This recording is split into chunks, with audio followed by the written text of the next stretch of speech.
আসসালামু আলাইকুম everyone. হিরাস lifestyle blog থেকে আমি হীরা আপনাদের সকলকে জানাই আন্তরিকভাবে ভালোবাসা এবং অভিনন্দন। আশা করি সবাই ভালো আছেন। আমিও আল্লাহর রহমতে তার অশেষ কৃপায় সুস্থ আছি, ভালো আছি। তো আজ আপনাদের মাঝে চলে আসলাম আরও একটি ব্লগ ভিডিও নিয়ে। তো আশা করি ভিডিওটি আপনারা শুরু থেকে শেষ পর্যন্ত দেখবেন, সবার কাছেই ভালো লাগবে। আর আপনাদের ভালোবাসা ও সাপোর্ট পেলেই হয়তো এভাবেই এগিয়ে যেতে পারবো। আর আশা করি আপনারা আমার এই ছোট্ট চ্যানেলটিকে অবশ্যই সাপোর্ট করবেন।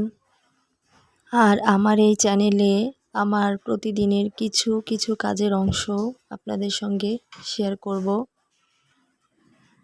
তো এখানে আমি আমার ডেইলি রুটিনের যে কাজগুলো থাকে সে কাজগুলোই আজও সকাল থেকে করছি।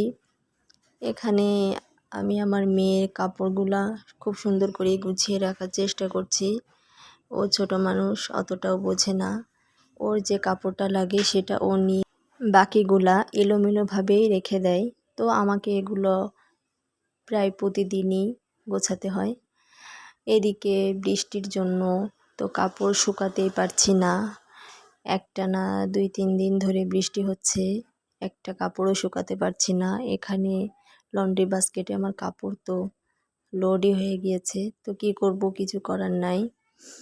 এদিকে আমার ফুলটা দেখি এত ময়লা পড়ে আছে, অনেকটা দিনই পরিষ্কার করা হয়নি।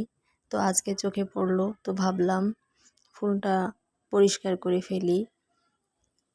তো এখানে অল্প পরিমাণ পাউডারের গুঁড়া দিয়েই ফুলটা পরিষ্কার করে নিচ্ছি। অনেকটাই ময়লা হয়ে গিয়েছিল। আর আর্টিফিশিয়াল ফুলগুলা তো আমার কাছে খুবই ভালো লাগে।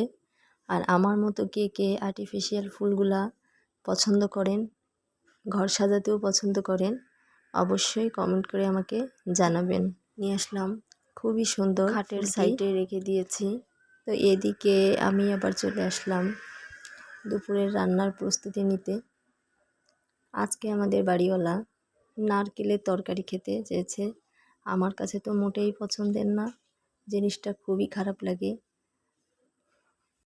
তবুও কি করব, কিছু করার নাই, রান্না তো করতেই হবে। তো দেখেন নারকেলটা এত সুন্দর চেয়েছিলাম, ভেবেছিলাম তেল করব, কিন্তু সেটা করাই হচ্ছে না। একটা দুইটা করে খেতে খেতে খাওয়াই হয়ে যাচ্ছে।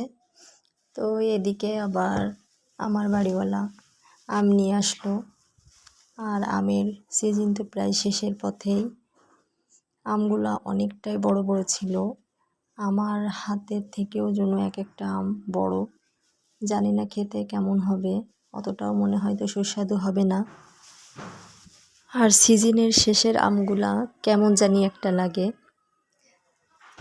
আর আমার বাড়িওয়ালা তো নিজে থেকেই সব কিছু করে, তাকে আমার কেনাকাটার জন্য অতটাও কিছু বলতে হয় না।